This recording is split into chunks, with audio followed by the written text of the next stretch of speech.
So I think this whole aging process is so interesting as a woman. It really sits within a whole set of society's expectations and tolerances. And these days, I think societies in Western society are incredibly intolerant of a woman aging. And it's almost as if we're very ageist. Over the years, a lot of my patients have commented that they feel almost invisible on the street these days. And it's so sad. I think for a society to acknowledge and adore and respect, the wisest and the eldest is something that makes, a strong, beautiful community. And it's always an interesting kind of dichotomy where on one hand, we're acknowledging the wisdom and the benefits and the, I suppose, glory of getting older.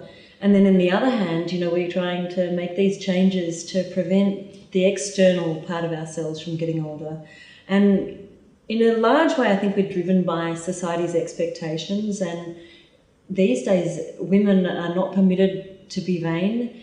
It's almost as if you have a thought or express any degree of concern about your external appearance, it somehow negates and detracts from your other positive qualities, be that your intellect or your professional capacity. And women are really reluctant to come and address some of the things that really cause them a great deal of concern or pain or just discomfort in how they're feeling about themselves and a lack of confidence, because they almost crawl in, apologising for caring about something so external.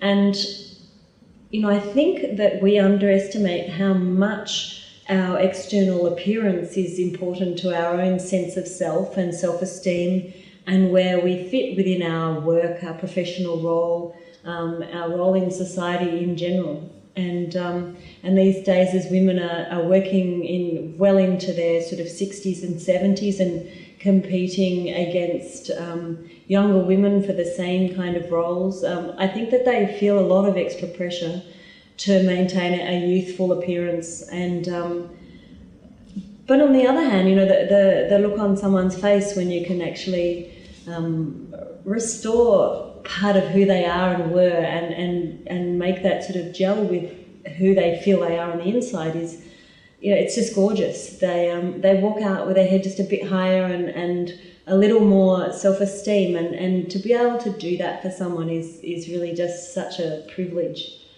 It's an interesting kind of area of medicine to be in and to be kind of rolling along in as a person and mother and wife and female in the world as well.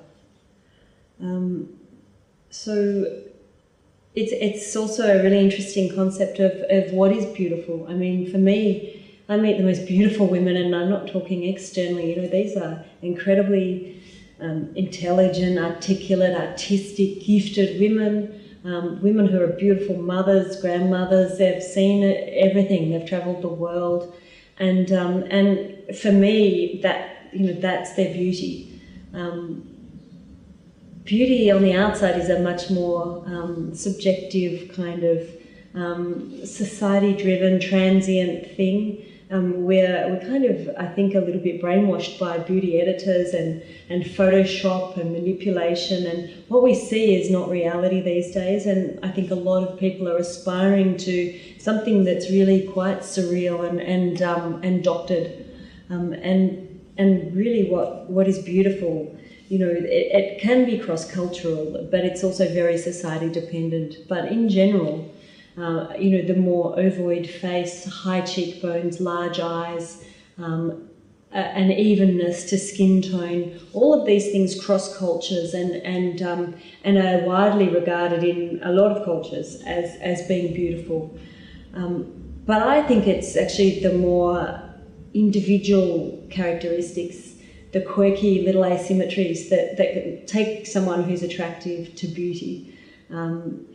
It's often even just an attitude that they have. So, I think to not overcorrect and to not interfere with nature too much is probably one of the most important things about rejuvenating a face and bringing out its inner beauty.